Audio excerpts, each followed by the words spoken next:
Welcome to week 6 of Newswriting. This week we move from profiles into covering meetings and speeches.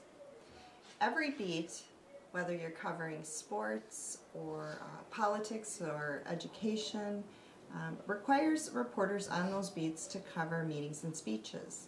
These may be in the form of press conferences, as we've seen after major sporting events, or perhaps it's a meeting of the Madison Common Council, the governing body that decides how our tax money is spent. Perhaps it is the Madison School District meeting to discuss academic standards. Regardless, no matter what your beat is, you will be required to cover meetings and speeches. This week we take a look at the difference between a meeting and a speech and the challenges each pose for reporters. One of the big differences is a speech tends to be one person talking to a group.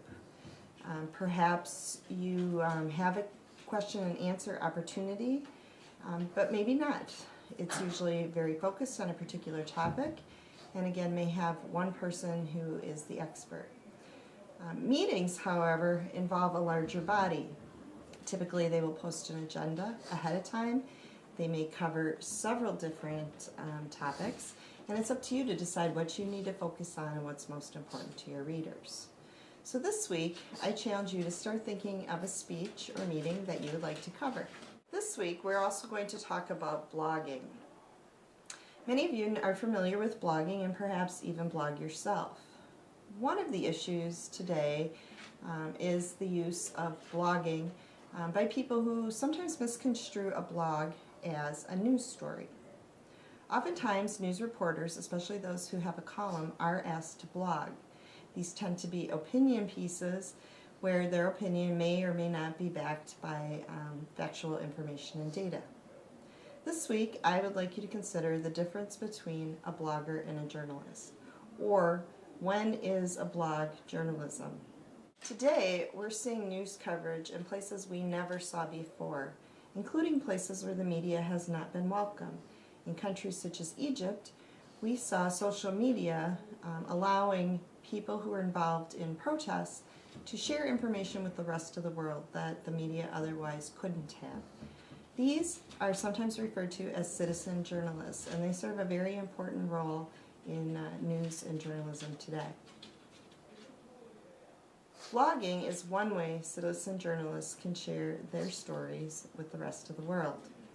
And blogging provides a great opportunity for journalists.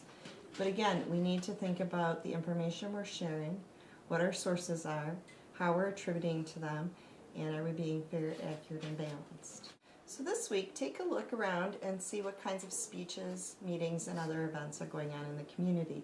You'll find excellent resources in your neighborhood newspapers, Madison's weekly newspaper, online.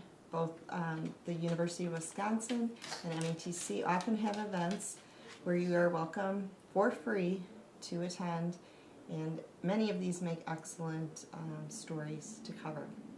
Remember, when you attend a speech or a meeting, it's okay to talk to people, perhaps someone in the crowd, and ask them what attracted them to this particular topic or meeting. It would be okay to try to arrange an interview with someone who's delivering a speech after the speech to ask follow-up questions.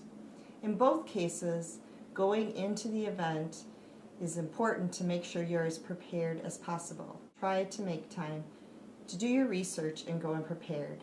Have questions ahead of time, review agendas, and know where the story might be headed before you even attend the event. So good luck this week.